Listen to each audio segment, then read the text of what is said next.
안녕하십니까. 오늘 발표 캐피탈 부분을 맡은 나이스 신용평가의 김성진입니다.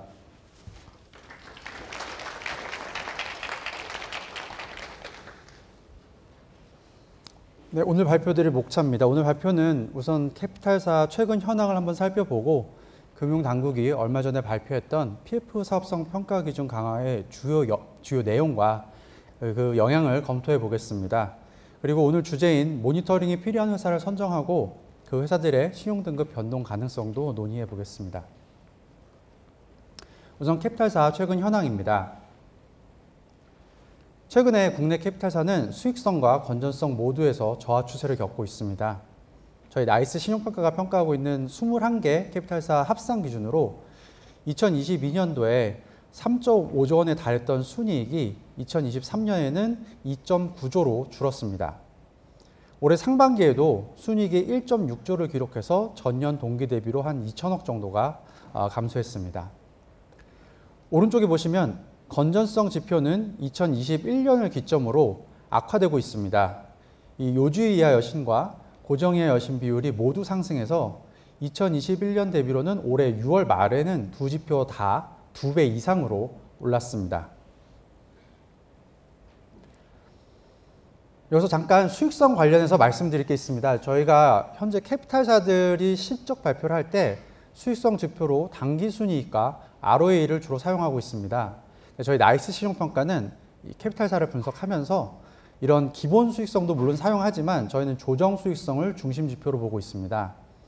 조정 수익성이라는 건 이 왼쪽 표에 전체 이익에서 대손준비금, 여기 밝은 파란색입니다.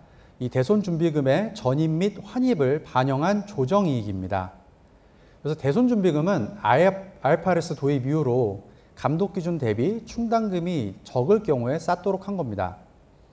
2022년부터 건전성이 저하되면서 왼쪽 표에 보시는 것처럼 대손준비금 전입액이 늘었고 그만큼 전체인 당기순이익과 조정 당기순이익 간의 차이도 커졌습니다.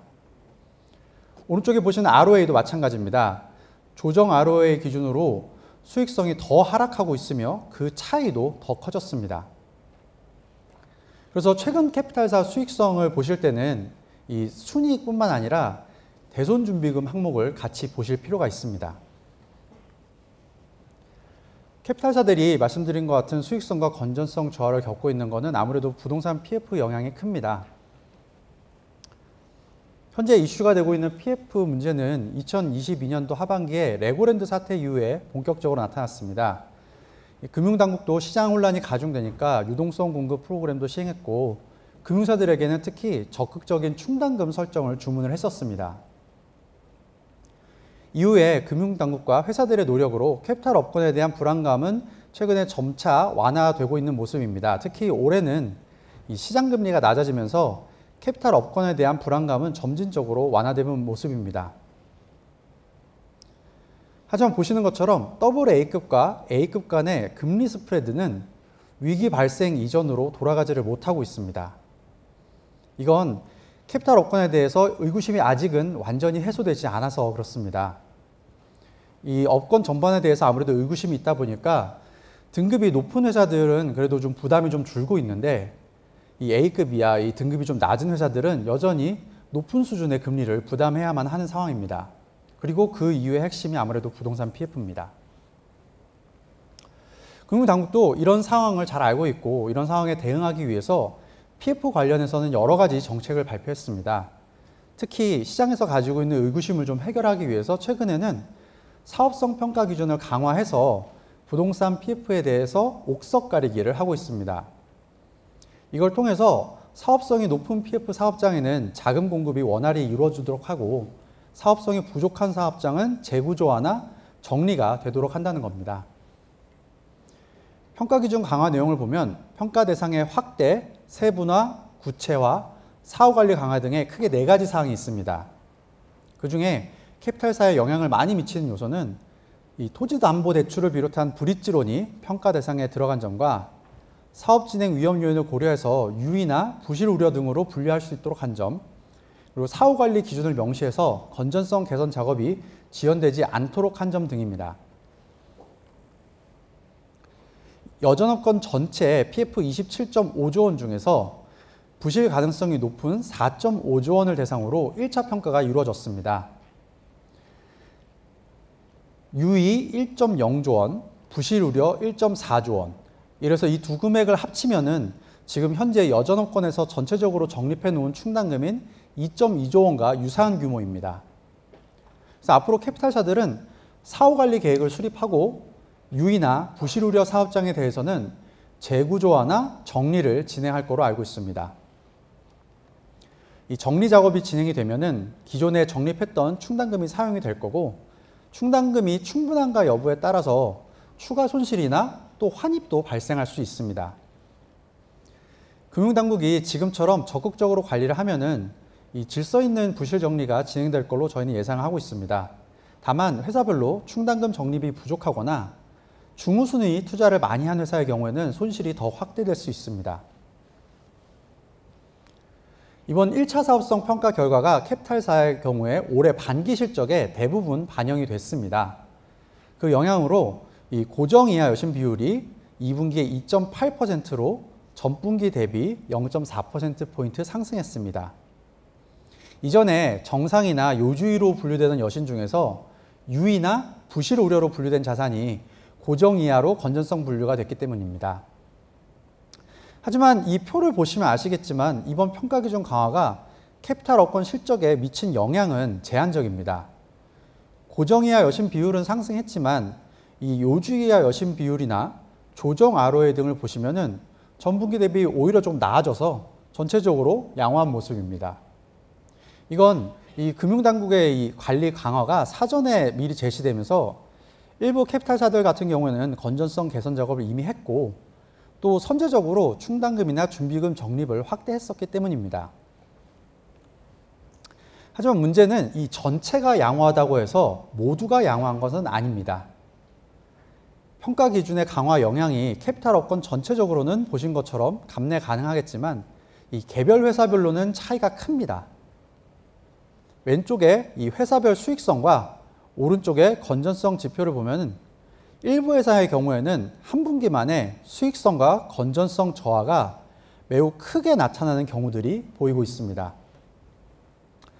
업권 전체적으로는 결국 손실을 흡수하고 건전성 개선도 이루어지겠지만 그 과정에서 익스포저와 위험도가 큰 회사들은 신용도의 하락 압력이 커질 것으로 예상됩니다.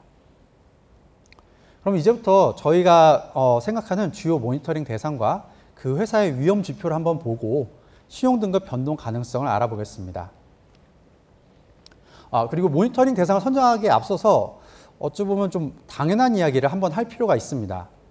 이게 보통 위험 상황이 닥치면 일반적으로 신용등급이 낮은 회사가 신용등급이 높은 회사보다 위험 지표가 더 빨리 그리고 더 많이 악화됩니다. 최근 캐피탈사도 마찬가지입니다. 조달금리가 높아서 고위험 자산 비율이 높은 A급 이하 회사는 이 오른쪽에 보시는 것처럼 건전성 지표가 상대적으로 빠르게 악화됐고, 이 때문에 고수익 자산을 바탕으로 AA 급 대비 높게 유지되던 수익성도 이 위험이 현실화되면서 더 빠르게 하락하고 있습니다. 사실 AA급 대비 A급 이하 회사의 위험도가 더 크다는 점은 이미 여러 차례 논의된 사항입니다. 물론 A급 이하 캐피탈사 실적이 악화되는 것은 위험 요소이고 모니터링 해야 됩니다. 하지만 어쩌보면 시장이 이미 알고 있는 상황이기 때문에 그 영향력은 저희는 제한적이라고 생각합니다. 그래서 오늘 발표에서는 AA급 대비 A급이 위험하다는 어찌 보면 좀 당연한 얘기보다는 부동산 익스포저랑 건전성 지표를 기준으로 모니터링 대상을 정해보려고 합니다. 이 앞에서 보셨듯이 지금 PF 사업장에 대해서는 옥석 가리기가 진행되고 있습니다.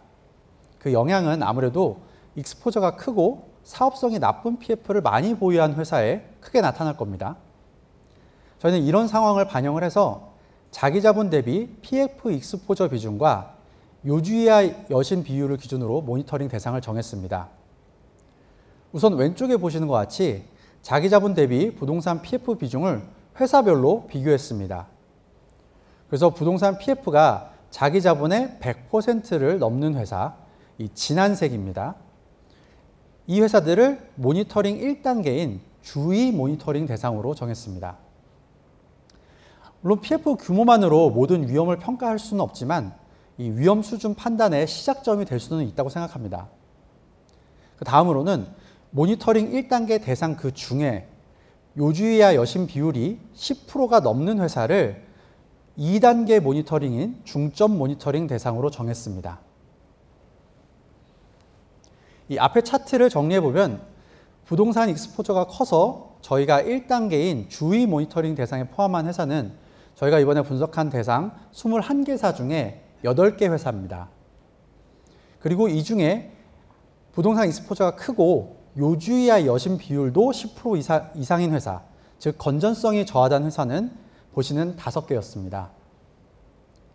이 중점 모니터링 대상을 등급별로 보면은 AA급에서는 신한캐피탈 1개가 들어가 있고 나머지 4개사는 A급 이하로 나타났습니다.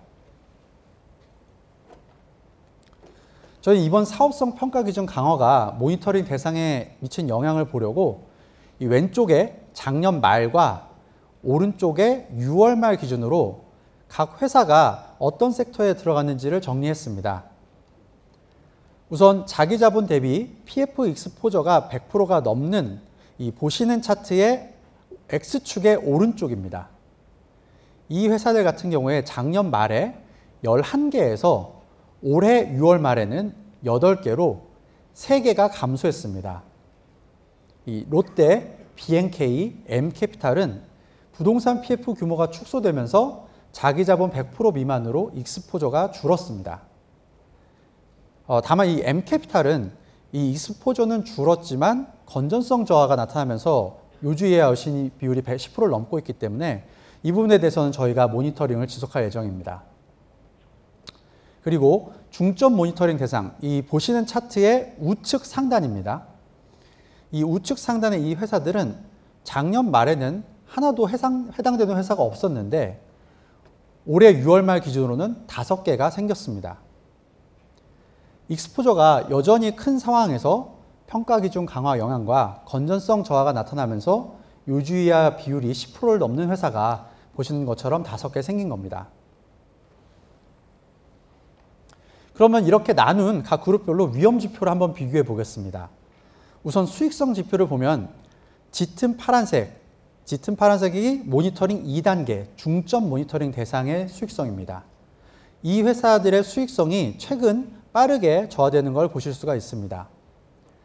이 왼쪽에 단순 ROA의 경우에 물론 여기서도 수익성이 빠르게 하락한 걸 보실 수 있지만 이 2단계 모니터링 대상의 올해 상반기 실적이 기타 회사들과 유사한 것처럼 보입니다.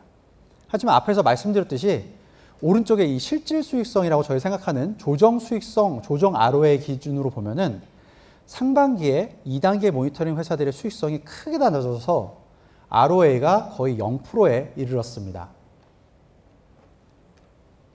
자산 건전성 역시 중점 모니터링 대상이 빠르게 악화되고 있습니다. 2023년부터 타사 대비 건전성 저하가 눈에 띄게 나타나고 있습니다. 특히 사업성 평가 기준이 강화된 올해 6월 말 기준으로는 왼쪽에 이 요주의 이하뿐만 아니라 오른쪽에 건전성 저하가 현실화된 이 고정 이하 여심 비율도 타사 대비 약 3배 가까이 높게 나타나고 있습니다. 만약에 이 중점 모니터링 대상들이 보수적으로 충당금 적립을 했더라면 이 사후관리 단계에서는 상대적으로 손실 발생이 축소될 수도 있습니다. 저희는 그 판단을 보기 위해서 보는 게 대손준비금을 포함한 충당금 커버리지입니다.